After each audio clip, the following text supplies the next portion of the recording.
लाडकी बहीण योजना बंद होणार तर नाहीच, पात्र बहिणी वंचित राहणार नाहीत. दुसरी गोष्ट पुढे जाऊन सांगतो, 2100 रुपये आम्ही जे बोललोय, अजितदादांनी सांगितलं जेव्हा आर्थिक परिस्थिती आमची चांगली होईल त्यावेळेस आम्ही तेही देऊ. कारण आमच्याकडे 10 लाख कोटीचे आता कामं चालू आहेत. पुढच्या 4-5 वर्षामध्ये 40 लाख कोटीचे इन्व्हेस्टमेंट होईल. त्याच्यामध्ये जिथं इन्फ्रास्ट्रक्चर ज्या राज्याचा पुढं आहे त्या राज्याची प्रगती आहे. आम्ही जे 1500 रुपये दिले, 1500 रुपये दिले, लोकांना काय वाटलं, काय 1500 रुपये देत आहेत, काय याच्याने काय होत आहे, काय महिलांना काय विकत घेत आहेत का, त्यांना काय भीक देत आहेत का. त्यासाठी कोर्टात गेले, कोर्टाने त्यांना पळवलं. आणि त्यानंतर तुम्हाला मी सांगतो 1500 रुपये हे सर्वसामान्य माझ्या लाडक्या बहिणीला एक आधार आहे. एक तिला आर्थिक स्वातंत्र्य मिळेल. खात्यामध्ये तर तिच्या सहीशिवाय पैसे निघणार नाही. घरात पण तिचा मान सन्मान वाढला. आता सगळे लोक, काही लोक बोलतात ना, मुलं बोलतात वडिलांना समजा जास्त आमच्या आईला त्रास, भाऊ मुख्यमंत्री आहे. आणि त्या बहिणी 10 लोक एकत्र आले, त्यांनी व्यवसाय छोटा होता तो मोठा केला. नागपूरमध्ये जवळपास 300 महिला एकत्र आल्या लाडक्या बहिणी. त्यांनी 30 लाखाची क्रेडिट सोसायटी चालू केली. म्हणजे हा जो पैसा आहे हा अर्थव्यवस्थेत आला. कोणी पूजेचं साहित्य वाढवलं, कोणी साड्यांचा बिझनेस वाढवला, कोणी आणखी काय केलं. शेवटी ही महिला जी आहे, ही बहीण जी आहे लाडकी, ही अर्थव्यवस्थेचा एक मजबूत बॅकबोन आहे.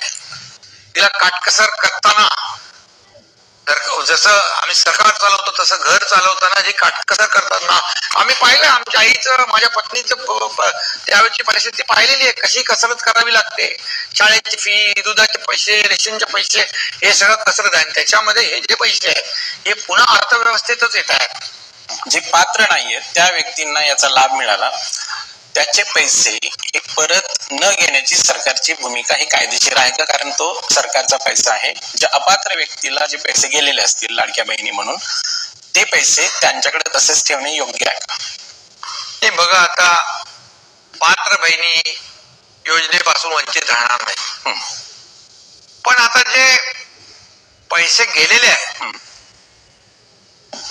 ते पुन्हा घेणं परत, त्याच्यात चूक कोणाची हा विषय नंतरचा आहे. ते तर समजा आपण त्याच्यावर काय करायचं ते करू, परंतु ते त्यांच्याकडून पुन्हा घेणं. पण आम्ही हे देणारे लोक आहोत, घेणारे नाही आहोत. जर ते कायद्यातच बसत नाही, तेच सरकार, या जनतेचेच पैसे आहेत, म्हणजे सरकारचे पैसे. जेव्हा आम्ही पैसे अपात्र व्यक्तीला गेले असतील, नाही त्याचा बघा, आता त्या गेले आहेत, आता त्यांच्याकडे पुन्हा पैसे ते वसूल करायचे, त्याचा मार्ग काय शोधायचं बघू आम्ही. परंतु त्यांच्याकडून पुन्हा वसुली करणं म्हणजे अगोदर दुर्लक्ष केलं गेलं निकष. नाही तसं बघा, दुर्लक्ष, आमची भावना साफ होती, स्वच्छ होती. पण विरोधकांना वाटत होतं की आम्ही देणार नाही, पण आम्ही देणारे आहोत.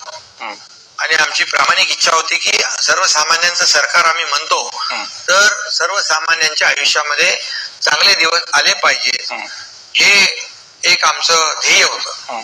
त्याच्यामुळेच आम्ही हे सगळं केलं. आणि विरोधक तोंड कशी पडले, त्यांनी विरोध केला आणि त्यांनी नंतर म्हणाले 1500 रुपये तुम्ही देणार कुठून सांगा बरं. मग त्यांनी वचननाम्यात सांगितलं, आश्वासन दिलं 3000 आम्ही देतो. लोकांना माहित आहे ते देणारे नाहीत.